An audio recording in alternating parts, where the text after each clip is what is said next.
तो ऐसा साहब, ये अभी अयाज सादिक साहब ये इसी सिलसिले में मुशावरत के लिए मियाँ साहब से मुलाकात के लिए गए थे। कोई 30 लोगों की फहरिस्त उन्होंने, कमोबेश 30 लोगों की फहरिस्त मियाँ साहब के सामने रखी, जो हुकूमती रुकन है, जो अरकान पार्लियामेंट हैं और नून लीग में शामिल होना चाहते हैं। ये वाकई ये तस्दीक शुदा खबर है? सब्सक्राइब करें और बेल दबाएं ताकि कोई खबर रह न जाए। चलो ऐसा अब ज़रा पीडीएम की सियासत पर आते हैं। लॉन्ग मार्च के लिए 23 मार्च की तारीख दी गई है। ये इतनी लंबी तारीख क्यों? अगर आवाम आपके साथ हैं, इस हुकूमत से परेशान है, ज़िमनी इलेक्शंस में हम देख रहे हैं आप लोग वोट्स भी हासिल कर रहे हैं, तो फिर आवाम को इस हुकूमत के खिलाफ निकालने के लिए 3.5 महीने का वक्त क्यों लिया गया है? इतनी लंबी इस वक्फे की वजह क्या है? जी देखिए, उसकी दो वजूहात हैं। एक तो यह है कि हम चाहते हैं कि ये 23 मार्च का प्रोग्राम बहुत ज़बरदस्त कामयाब हो, और इसके लिए सूबों के अंदर से इससे पहले मरहलावार प्रोग्राम्स हैं जो तय किए गए हैं, ताकि एक मोबिलाइजेशन पीक करेगी 23 मार्च को। दूसरी अहम बात यह है कि 23 मार्च की एक बड़ी ज़बरदस्त मानवियत है।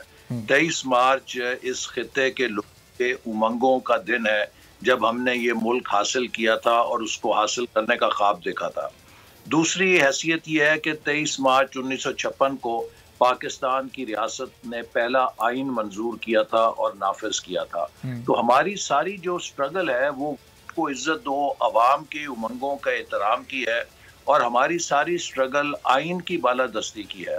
तो इस हवाले से 23 मार्च एक बहुत सूटेबल दिन है, इसमें बहुत मानवियत है। हम 23 मार्च 2022 को पाकिस्तान में अवाम के वोट की और आइनी हुक्मरानी की कामयाबी का दिन बना सकते हैं, और इसीलिए इंशाअल्लाह ताला आप देखेंगे कि चारों सूबों से, कश्मीर से, गिलगित बल्तिस्तान से अवाम के काफिले आएंगे, और एक बहुत ही तारीखी अवामी परेड होगी इस मौके पर, जो महंगाई के खिलाफ भी एहतजाज होगा, हुकूमत की मुआशी पॉलिसियों के खिलाफ भी एहतजाज होगा, लेकिन जो पीडीएम का बुनियादी मौक़िफ़ है कि इस मुल्क में आइन बालादस्त हो, इस मुल्क में अवाम के वोट का एहतराम किया जाए, आज़ाद मुनसिफाना इंतखाब हों, उसके हक में भी अवाम का एक तारीखी अपना मुजाहरा होगा। लेकिन ऐसा सब ये फिर सिर्फ एक रोज़ा ये मुजाहरा होगा, इसका मकसद क्या होगा? हुकूमत गिराना पीडीएम की इस वक्त तरजीह है, पीडीएम का मकसद है या नहीं है? या फिर अब चूंकि इलेक्शन में टाइम बहुत ज़्यादा कम है, तो अब आप लोग उसकी तैयारी कर रहे हैं और इस तरह के जलसे जुलूस मुख्तलिफ वक्त के,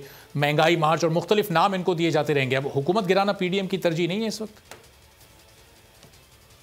जी बिल्कुल, हमारी अव्वलीन तरजीह है वो, और इसलिए है कि पाकिस्तान इस वक्त आप अमलन देखिए कि ये हुकूमत मुल्क की मईशत को डिफ़ॉल्ट कर चुकी है, और जिन शराइत के ऊपर ये बैनुल अक़वामी सरमाया हासिल कर रही है वो मुल्क के लिए इंतहाई शर्मनाक हैं।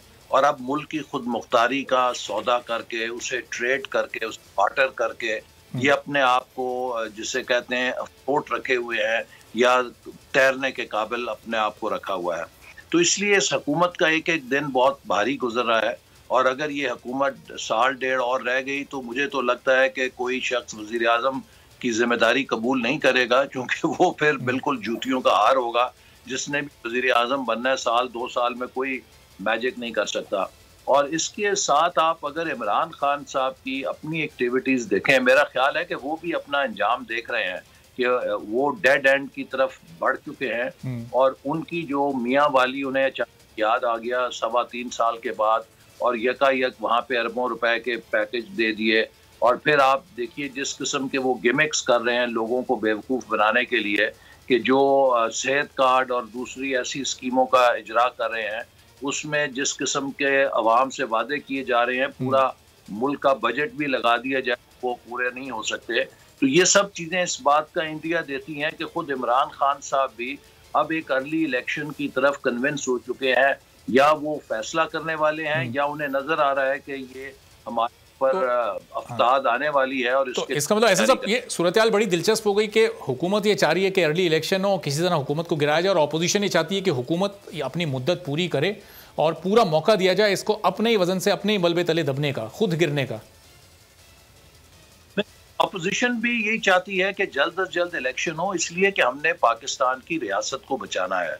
देखिए, पाकिस्तानी रियासत की मईशत, पाकिस्तानी रियासत की मुआशरत, पाकिस्तानी रियासत की सियासत और पाकिस्तानी रियासत की सफारत, ये चारों पहिए पंक्चर हो चुके हैं, और हम एक एटमी ताकत हैं। हम अपने साथ मजीद नुकसान के मुतहम्मिल नहीं हो सकते।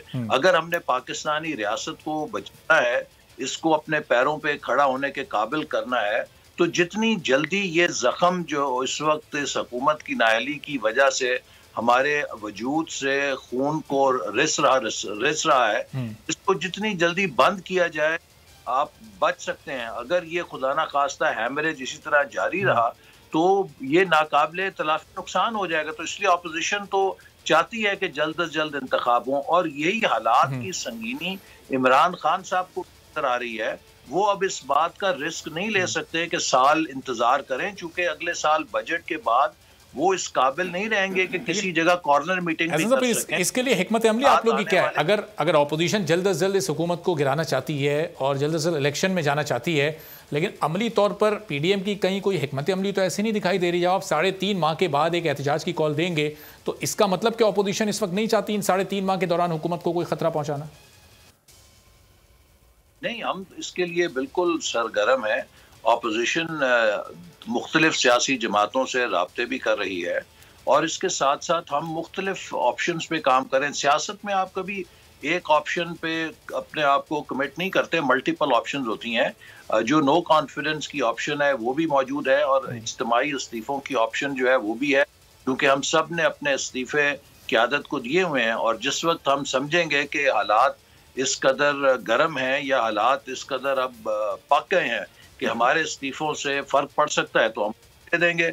लेकिन अगर उससे पहले हमें नज़र आया कि हुकूमत के अंदर भी जो अराकीन राब्ता कर रहे हैं वो अपने पक्के पैरों पे खड़ा हो सकते हैं, और उससे बढ़कर ये कि हमारे रियासती इदारे और हमारे इदारे गैर जानिबदार हैं और हमें उसके बारे में यकीन हो कि वो गैर जानिबदार हैं, तो फिर हम नो कॉन्फिडेंस को भी एक्सरसाइज कर सकते हैं। उसकी वजह यह है कि पाकिस्तान के आइन में अर्ली इलेक्शन की जो सूरत है वो ये फ़कत ये है कि वज़ीर आज़म एडवाइस करके असेंबलियां तोड़े। तो या इमरान खान साहब खुद असेंबली तोड़ेंगे, अगर ये नहीं तोड़ेंगे तो फिर कॉन्फिडेंस के बाद जो वज़ीर आज़म आएगा वो असेंबली तोड़ सकता है। तो इसलिए हमें हर फ्रंट के ऊपर अपना दबाव हुकूमत पर डालना है। तो ऐसा साहब, ये अभी अयाज सादिक साहब ये इसी सिलसिले में मुशावरत के लिए मियाँ साहब से मुलाकात के लिए गए थे। कोई 30 लोगों की फहरिस्त उन्होंने, कमोबेश 30 लोगों की फहरिस्त मियाँ साहब के सामने रखी, जो हुकूमती रुकन है, जो अरकान पार्लियामेंट हैं और नून लीग में शामिल होना चाहते हैं। ये वाकई ये तस्दीक शुदा खबर है?